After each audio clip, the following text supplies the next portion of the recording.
And I'm Bert. And welcome to World Africa Experience. Right, so yeah, today we are going to talk about hippo. Hippo, very interesting animal. Very interesting animal. Quite an interesting animal, and it's quite big. Lives in the water. Has got a bad reputation for being arguably the most dangerous of the land mammals. So let's just give a brief insight on how hippos function in general in a natural ecosystem. Eh? So hippos, they spend most of their time in the water because of their sensitive skin. So the majority of the day, they will be just relaxing, avoiding to dehydrate. It's one of those animals that dehydrate, I would say, 7 times more than normal animal. So when it's cooler times, you can always see them just walking around, just trying to graze. But in the evening, they can go for quite long distances, even up to 10 kilometers, just for grazing. Just grazing. But you know what? What happened is they become very dangerous because in the countryside or in the areas where people are living in or guides doing conducting walks and everything, since they can also go like for 10 kilometers outside the water in the forest or grasslands, then there are high chances where you can bump into a hippo. So the reason why they become very dangerous, if you bump into a hippo between water and them, their main issue is they would want to run back to the water. Okay, so people, if you're not trained enough, if you're not trained, you sometimes you'll be on the way. So the best is to know the tracks of hippos and to know what to do in the event that a hippo comes in. Yeah, they've got this little double track that goes out of the water, and they use almost the same tracks all the time, which reminds me of a funny story in the Lower Zambezi. I was with a guide called Leonard. Right. And we were walking in the dark, around the camp, and then I was in the front. I saw the hippo just standing there, and I didn't know how to tell Leonard because the hippo was already, just looking like this. And as I moved to the side, the hippo started running towards the water, and then Leonard sees this hippo coming. We didn't even talk. We just bolted behind the bushes, but you can clearly tell that it wasn't out to get us. It was just trying to make its way back to safety. Because I'm sure they feel safe more in the water, which is pretty interesting stuff. And there's also the issue of if hippos can breathe underwater, and can they swim very well? Well, you know what? There's still we still haven't. We can't say they swim. We can't say they, because what I would say, they can kind of have a natural buoyancy in general by inflating their lungs and for the fact that a hippo can hold their breath. That's bradycardia, right? They can hold their breath for about 5 to 6 minutes. So when they're underwater, they can walk. Literally, they put their own trail with a very sensitive feet. That they can tunnel in and walk in. And because they're under there, they will have the view underwater there. They can have they've got a nictitating membrane, which is like goggles. The goggles, when they're doing snorkeling, right? So they would see partially there and then avoiding things bouncing off and then go through. So if it can stay 5 to 6 minutes underwater, it can maneuver. It can go from a deep end to a shallow point.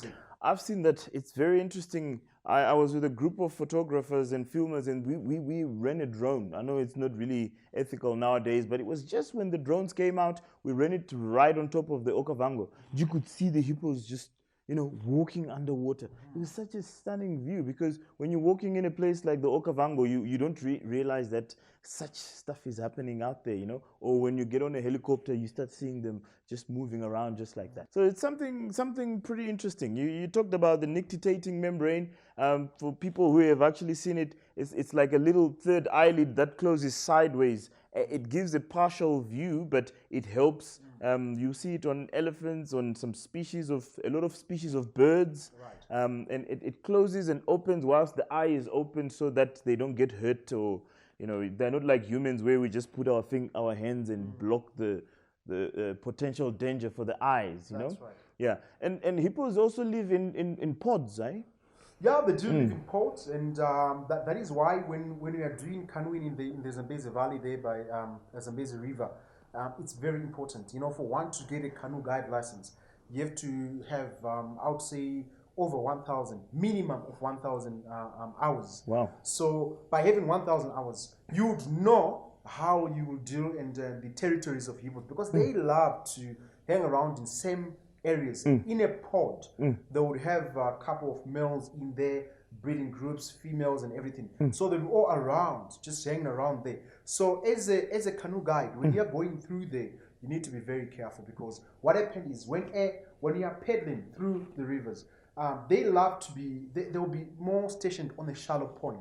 So as a guide, when you're approaching, when you decided to the route, you don't need to go on the deeper end, because that's where the escape route is.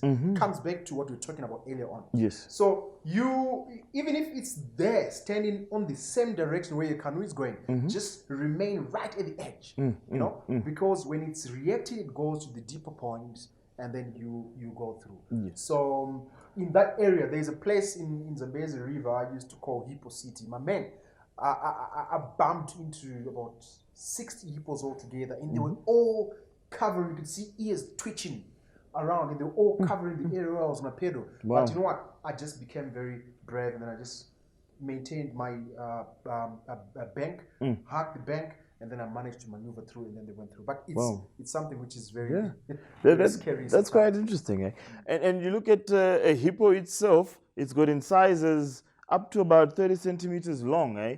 And they've got such a strong jaw that they can crush a canoe into two. Absolutely. So obviously you want to avoid such situations that you end up in the hippo's mouth. I've got one of my best mates went through such a problem at one point, and he was telling me this story. You know, it wasn't even funny, because at one point he was like, I think I'm dying, because I'm just going to lie back and wait for what's coming, you know. But fortunately, the hippo was as scared as well. After hitting the canoe, the hippo took off, you know. So it's something quite interesting. And one thing I've noticed quite interesting as well, the ability for them to open their mouth and listen and also see without actually having water going down their throat, because that's a big problem. They might just drown, eh? So how does it work there? Something pretty interesting, Very interesting. Anyway, we're gonna take a short break. We'll come back. Stay tuned.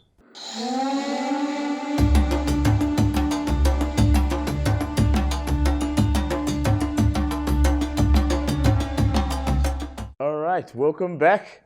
Welcome back. Great. Just talking about the canines, eh? Yeah, we were talking about how they don't drown when they have water, and they can open their mouth out underwater, and you see that all the time when they when you get close to them, they open their mouth, and there's water that goes down, but easily. Yeah, so it's something that I've always found interesting, but then you tend to realize they've got those two pallets that close the throat, so that they can actually afford to have water inside, and the water doesn't go down their throat. Otherwise, with the size of the hippo mouth, I mean, they can open it almost at an acute angle. Eh? They will easily drink over 200 liters of water per opening. Absolutely.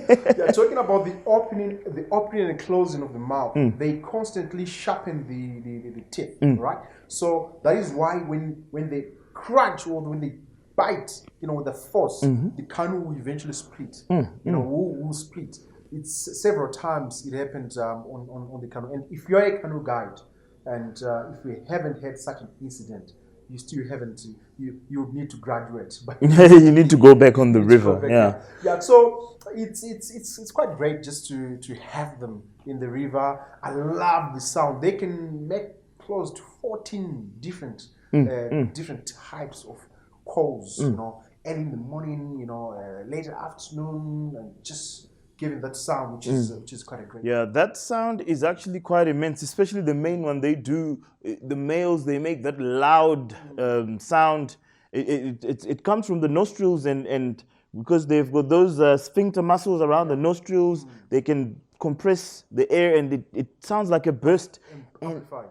It's so amplified that it's close to 115 decibels, which is equivalent to the sound of a jumbo jet taking off a highway. Absolutely. How loud is that? Or maybe for people who have never listened to a jumbo jet, say you are at a U2 concert. Apparently, it amplifies exactly the same sound with the music and the people that are so loud. That's how one hippo would sound if you listen to it. Yes. Amazing sound when you're trying to sleep and camping, eh? Yeah. Lovely. It's English speaking animals. Look. Ha, ha, ha. Yes. Something like that, but very very high pitch. And I always find something interesting as well whenever they're about to defecate, how they pop out, and then when they're defecating, they've got this motion of the tail just moving, just cutting the dung into smaller pieces. Maybe you would want to elaborate on that. Something pretty interesting. Okay, ecologically, it plays a very important role when it comes to the ecosystem itself. And in the water, if they do that as well, it helps for the some water creatures, fish. They can always eat that because their main diet, it consists of grass and obviously with a lot of water intake, very moisture. Grass they eat, it then liquefies, you know, and by spreading, it then feed back into water. But generally, when they mark their territory, when you go and you always see they go back on a tree, a shorter bush or bigger, and you see the tree will be having some splashes. It's like you're using a splash, some splashes of dung being scattered out there, which is purely undigested grass as well. But you know what? It's an animal which has a totally different digestive system, which is not a ruminant, which is not a ruminant. All right, non-ruminant and ruminant. Okay, so a hippo specifically have 3-chambered stomach, Yes. which is totally different. Wow. The digestion, it takes place in the foregut early hours, just much quicker before it gets into the other stomachs, which is totally different to the other animals. Wow.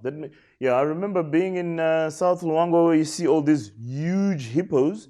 Arrow-shaped. Yeah, but they've lost the tail. You know, and then at the beginning I used to wonder, and then you start realizing that territorial fights are such a big deal that when a male hippo wins a territorial fight, the bigger one comes out. Obviously, it's past its prime, and then the younger one, the new male, will chase it around and tries to nibble the tail off. And then by doing it, sometimes it doesn't take it off, but it leaves an infection that's so bad that the tail will eventually fall off. I'm sure you've seen the South Luangwa area. There's a lot of big hippos. Big hippos. Talking about South Luangwa, you know, hippos, I've talked about they're so sensitive to the sun. The reason why they spend a lot of time in the water.